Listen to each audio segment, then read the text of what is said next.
Hello everyone, welcome back to the class. So here students, again we will discuss about the syllabus of our TGT English.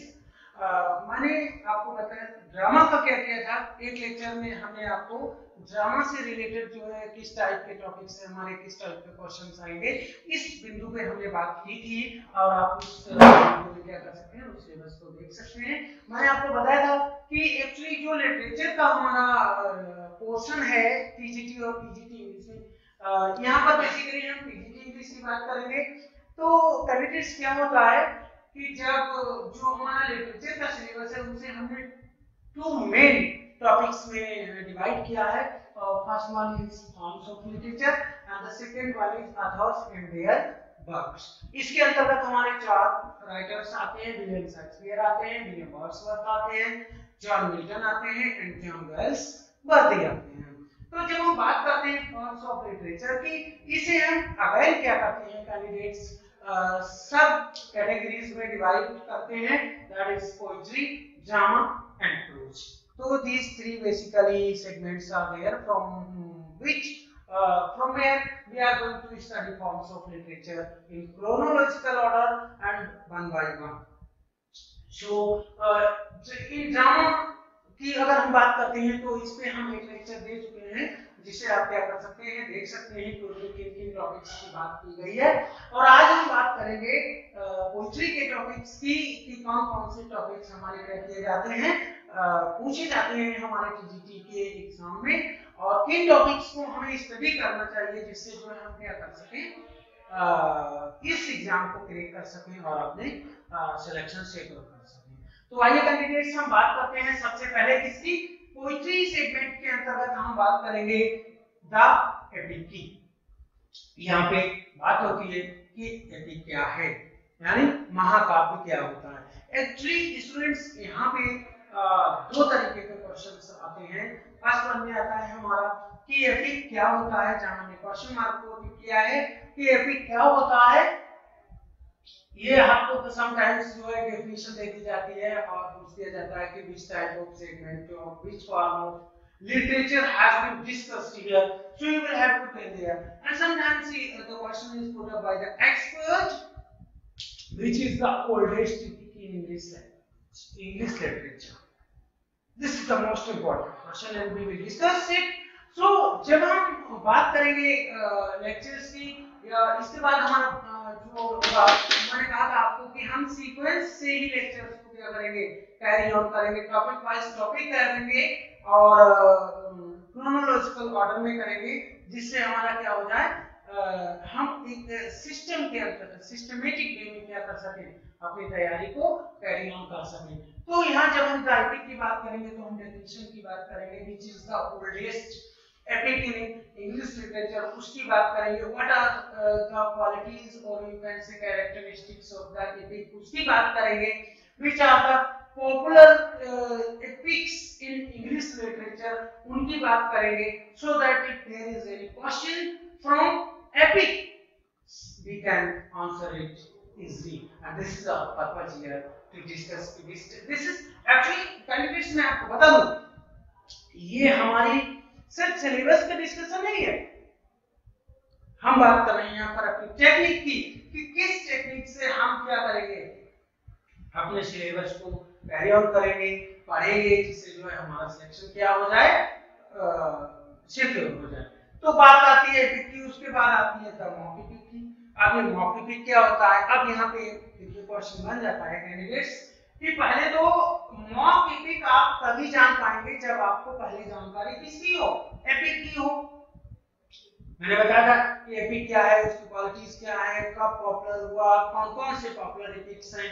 This is simply here the mock epic.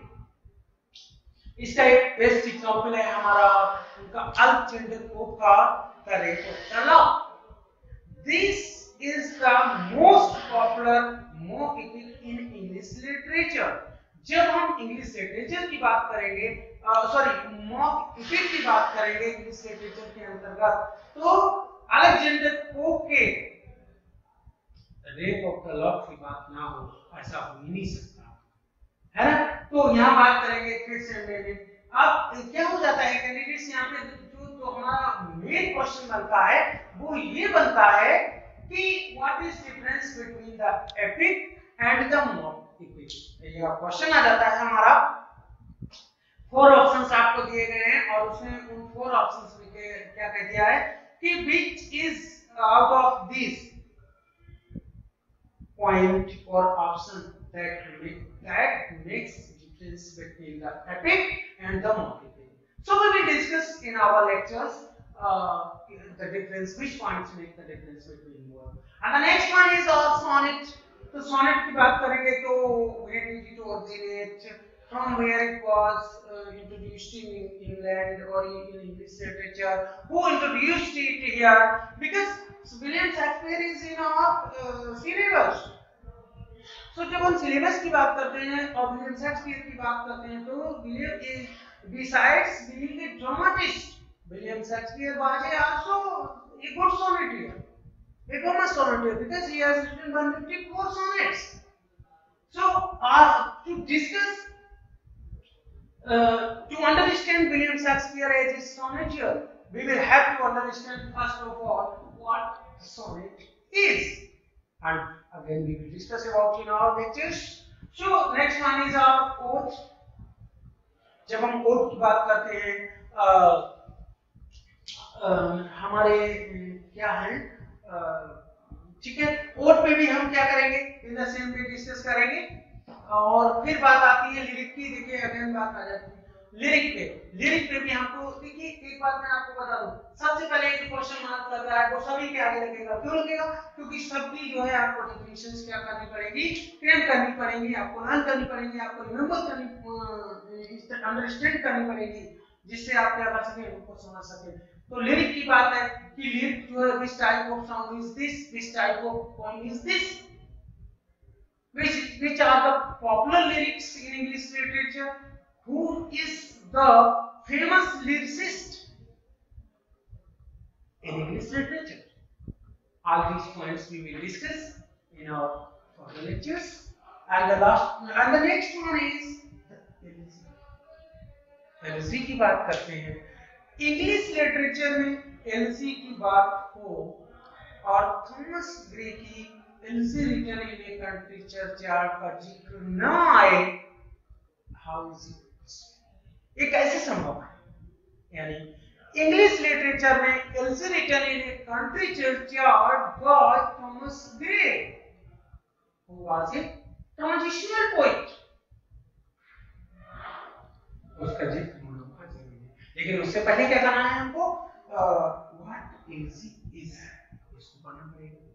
What are the salient features of Elysee? इसको पढ़ना पड़ेगा। What are the qualities of Elysee? इसको पढ़ना पड़ेगा। Which are popular Elysee? उसको पढ़ना पड़ेगा। और फिर अगला सेगमेंट आता है हमारा था pastoral Elysee का। तो जो हम अब अगर देखिए the epic, the mock epic, the Elysee and the pastoral Elysee, तो difference, what is difference between the Elysee and the pastoral Elysee? Well, what is pastoral Elysee? मैंने देखिए क्वेश्चन मार्क लगाया। तो before saying anything, first of all we need to understand what is pastoral Elysee. Elysee, this is a kind of Elysee where the poet assumes himself as a shepherd and various grounds of you can say cultural lives are given there, pastorals are given there. So such type, क्योंकि William Wordsworth is in our CTGT syllabus, and William Wordsworth has written one of pastoral Elysee. So we discuss about which one, and you yourself will decide which one I, because it depends on the expert which type question is going to be asked. अगर उसने लिख दिया ये point जो है वो इस writer की है, what is the type of this point, then आगे आते हैं and that is of ballad. We talk about ballad. What is ballad? Ballad are the long narratives और यू कैन से ऐसी पोएम्स थी जो क्या की जाती थी, ओरल तरीके से लंबे समय से योद्धाओं की कहानियां, वीर गाथा, ये जो है वो बैलेट के अंतर्गत आती है। तो इंग्लिश में जो है वो इस तरह के बैलेट्स जो है वो लिखे गए हैं, है ना। यहाँ पे एक क्वेश्चन और आ जाता है डियर कैंडिडेट्स कि एक बैलेट है और एक जो है वो बैलेटी है, व्हाट इज बैलेटी। तो जब कभी क्वेश्चन आ जाता है तो कैंडिडेट समझ लेते हैं कि अरे ये तो क्या है, ई जो है वो मिसप्रिंट हो गई है और ये बैलेट है, but no, in reality both are different forms of literature, but when you study seriously then you will be understand them and answer them properly, otherwise I think you will misunderstand them. So we will discuss about them also. And the next one is satire. You can say army is there, army we have studied, you can say them, you can say cutout. All these points are there. So some satirical points are also when we talk about Chaucer's Canterbury Tales. That is a satirical poem on church, on the social conditions, situations of that time. So some satirical works are also there. So we will discuss about them also. And the idol is there. This is also kind of poem. So we will discuss it also in details. So dear candidates, when we talk about all these points in sequence way, in a chronological order, then we will be able to break this TTT exam. Surely, why not? Believe yourself. Believe on yourself. Believe me. We will be able to break it surely. Because we will work hard, we will discuss all these points in political forms of literature and dramatic forms of literature पे हमने पहले ही आपको क्या डाल रखा है, एक video डाल रखा है। एक छोटे से वीडियो 5-10 मिनट का मैं क्या करूँगा अप्रोच फॉर्म्स ऑफ लिटरेचर पे भी डालूंगा, क्योंकि कुछ क्या हो जाता है कभी कुछ पॉइंट्स जो है वो उससे भी पूछ दिए जाते हैं। तो डियर कैंडिडेट्स, मुझे लगता है कि इतना क्या कर रखा है हम लोगों ने सही क्या किया है, सिलेबस सलीके से डिस्कस किया है। और वो जब बात आती है आधार सिलेबस की तो हम क्या करेंगे, उन पे भी डिस्कस करेंगे वन बाय वन करके। और तब तक के लिए क्या करते हैं हम लोग तैयारी का, उम्मीद है आप घरों पे सीरियस होके इसे डिवोटेड करके तैयारी कर रहे होंगे। और उम्मीद है कि इस सीक्वेंस में हम स्टडी करेंगे अपने टॉपिक्स के को, अपने सिलेबस को, तो क्या कर जाएंगे हम अपना करने में कामयाब होंगे। और तब तक के लिए खुश रहिए, best of luck for all of you, और थैंक्स।